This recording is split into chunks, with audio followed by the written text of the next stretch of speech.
Wagwan YouTube. I got Boast Wiki.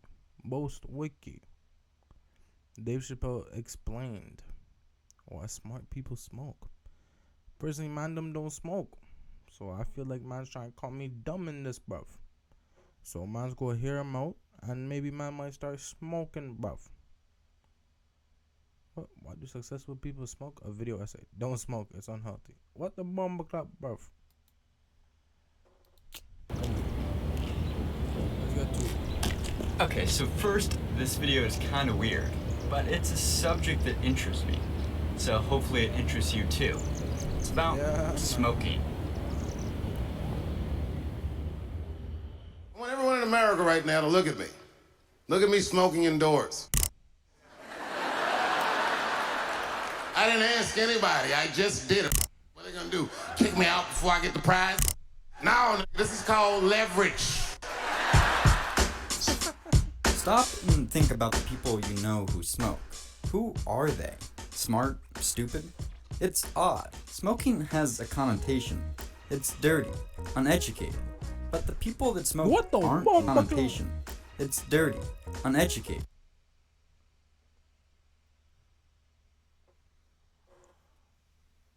Holy shit, bruv.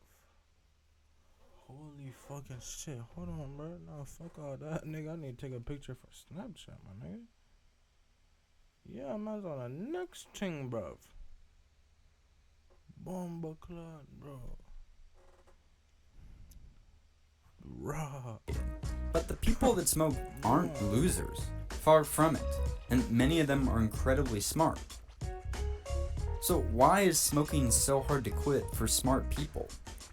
What makes tobacco addiction a unique problem and different than every other addiction? Or maybe you just want to know why your friend won't stop smoking. It's time to answer the questions nobody wants to discuss. Whoa, not that guy. Also, that's a pipe. That's better. As the child who foolishly started smoking, surrounded by a family of doctors, ooh boy, I have a personal interest in answering these questions. But first, I have to convince you why smoking is great. Don't worry, I'll keep it funny. We present the family model. When father says puff, we all puff. This cute boy will be warned later in school that smoking is addictive, but he'll still smoke. The boy is me. I know, I screwed up. Fucking hell, blood. The point is, young adults are told to Just say no. just say no. One puff is too much.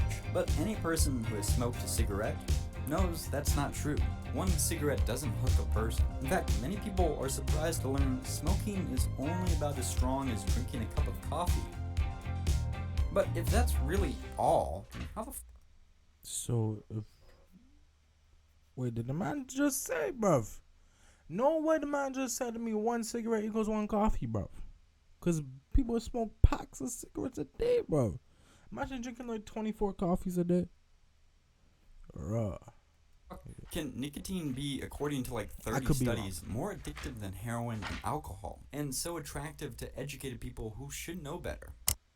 The first step to knowledge is learning our previous education is wrong. I think Confucius said that, or something. I'm paraphrasing. I read it on Instagram. What is true, though, is that in order to understand why successful people smoke, we need to update our theory of addiction. Because it's out of touch, most of our understanding about addiction comes from studying heavier drugs. And smoking doesn't follow the rules of other drugs. The last 40 years taught us how to keep individuals who hit rock bottom from relapsing during physical withdrawals.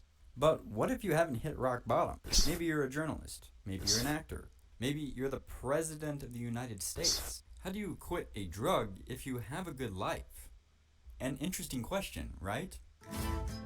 Modern addiction researchers think paradoxically, because smoking's effects are so weak, it is precisely one of humans' strongest addictions.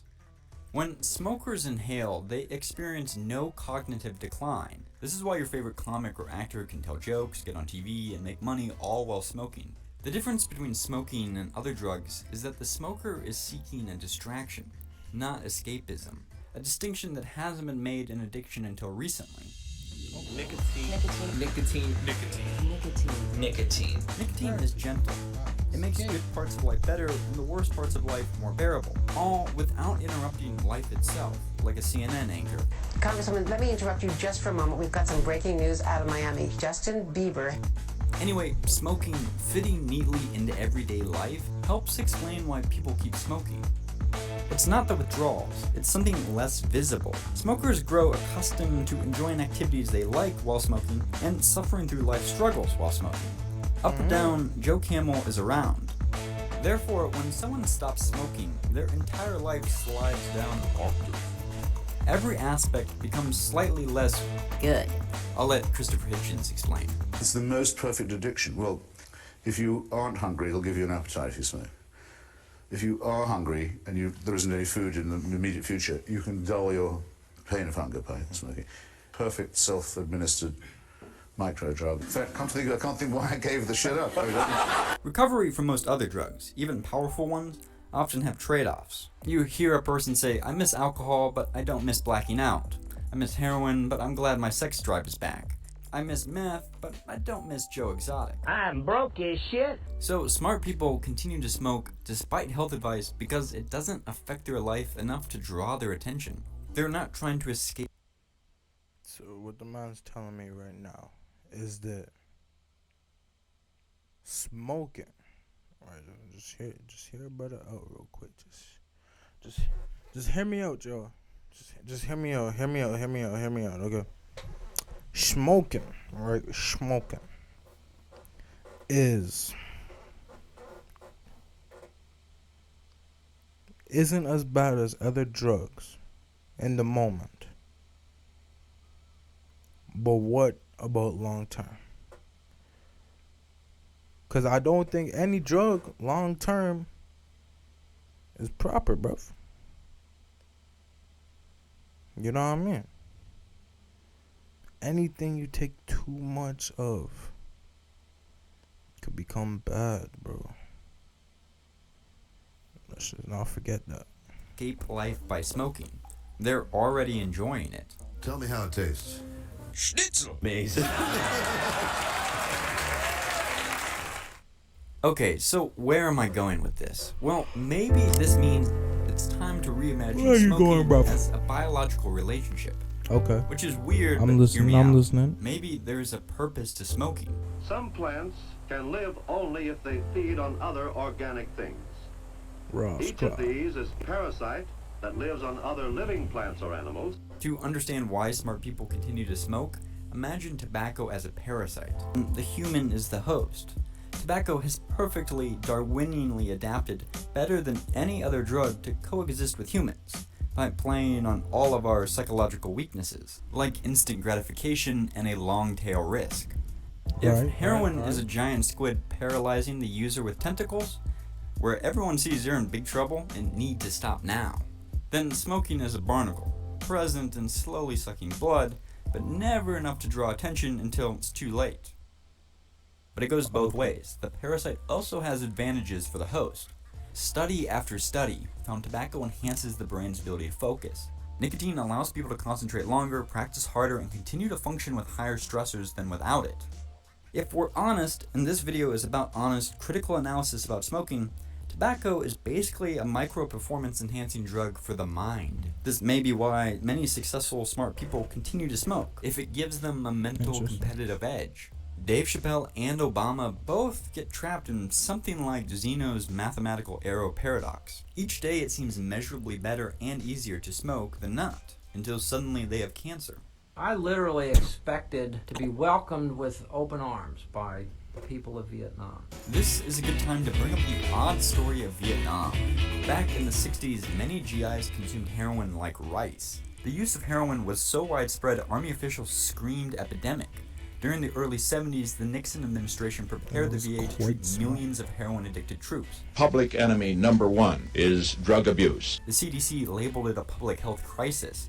The entire movie American Gangster is about the problem. But you've likely never heard about this historical fact because when Vietnam ended, nothing happened. There was no crisis. The millions of soldiers using heroin just stopped. It was unbelievable. Eventually, doctors concluded the phenomenon occurred because the GIs were removed from the environment that created the need for heroin. Many soldiers who were otherwise in good mental health simply stopped. The environment trigger, when removed, made otherwise normal people less likely to use. So what's the difference between heroin and cigarettes then? I'm not saying heroin is easy to quit, but environment plays a powerful role in human behavior. Duh. So obvious until you realize smoking exhales into every aspect of a person's life, from office tower to apartment, trucking to Air Force One. How do smokers abolish the environmental triggers when they're comfortable functioning in every environment? New science now indicates the best cause for the reduction of smoking from 48% of Americans in 1965 down to 20% of Americans in 2006 was not the billions of dollars in health awareness. That was a total waste of money, like donating cash to Belle Delphine. Instead, the simple ban of smoking in airplanes and restaurants worked better. Those laws broke or stopped many environmental triggers from developing in the smoker's brain. I'm a badass motherfucker, am I not? Either way, smart people smoke. It's undeniable, and they do it for a variety of complex reasons. In fact, oddly, in America, the association between childhood intelligence and the consumption of tobacco is positive. The more intelligent they are in middle school and high school, the more tobacco they consume as young adults 7 years later. Psychologists don't know why this is, so I won't speculate either, but the statistical significance exists. Nicotine is a very unique addiction, so what should smart people do if they want to quit? This is the PSA part of the video, to make it more redemptive. The newest science suggests smokers should separate their smoking life from their non-smoking life, then slowly start moving activities from their smoking life and placing them in their non-smoking life. Okay. The process is slow and painful, but as shown earlier, it's about removing those environmental triggers more than adding nicotine patches. But don't feel bad if you don't succeed at first. At the very least, you're in really good company. How many cigarettes a day do you now smoke? Am I a daily smoker, a constant smoker? No. I would say that I am 95% cured, but there are times where I mess up. So that's why smart people smoke. Life is complex, and I think it's better to understand it.